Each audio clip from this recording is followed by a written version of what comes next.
ආයුෂ බොහෝ වේවා. රවි මණ්ඩලයේ පිහිටන අති දුර්ලභ මේ ත්‍රිශූල ලකුණෙන් ජීවිතය ගැන කියවෙන රහස් තමයි අද ඔයාලට කියන්න හදන්නේ. මේ රවි මණ්ඩලයේ මෙහෙම. ඒ කියන්නේ අපි විවාහක මුද්ද දාන ඇඟිල්ලේ පාමුල මෙන්න මේ ප්‍රදේශය තමයි රවි මණ්ඩලයට අයත් වෙන්නේ. මේ ප්‍රදේශයේ ත්‍රිශූල ලකුණක් තියෙනවා කියන්නේ ඊටාම බල සම්පන්න පිහිටීමක්. එම පිහිටීමෙන් කියවෙන විශේෂම කරුණක් තමයි තම ජීවිතයේ විශාල පෙරළියක් සිද්ධ වෙනවා. බය වෙන්න එපා. අසුභවාදී විදියට නෙමෙයි පෙරළිය සිද්ධ වෙන්නේ.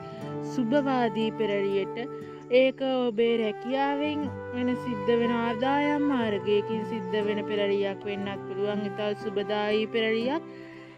තව මේකෙන් අපිට කියන්න පුළුවන් මේ රවි මණ්ඩලය තුළ ත්‍රිශූල ලකුණක් පිහිටීම තුළින් පතල් කර්මාන්තයේ යෙදෙන අපේ යාළුවන්ට සහෝදර සහෝදරියන්ට ඉතාම සුබ ලකුණක් තමයි මේ රවි මණ්ඩලය තුළ ත්‍රිශූල ලකුණක් පිහිටනවා කියන්නේ. මොවුන්ට පතල් සම්බන්ධ රැකියාවකදී මැණික් හම්බවීමේ සම්භාවිතාවයක් තියෙනවා.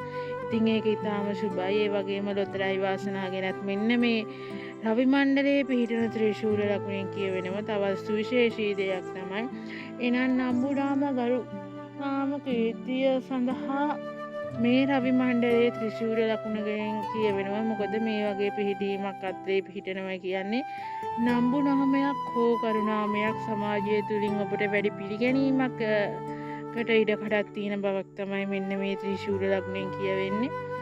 ඉතින් තව අපි කතා කරොත් මේකේ රැකියාව හෝ මොනයම් හෝ ඒකින් ඔබට ධනය සම්බන්ධ ලොකු පෙරනිමිත්තක් තමයි මේ රවි මණ්ඩලය තුළ මේ ත්‍රිශූල ලකුණෙන්. ඒ වගේම මේ රවි මණ්ඩලය තුළ ත්‍රිශූල ලකුණ විතරක් නෙවෙයි.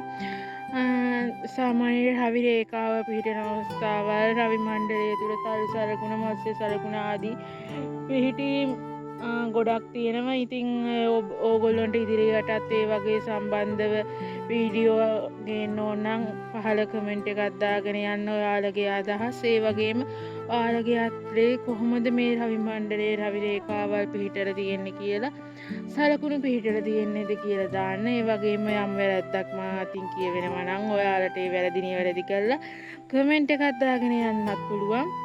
ඉතින් යාළුවනේ මං ගිහින් එන්න. සුබ දවසක්. බුදු සරණයි ඔබ සැමට.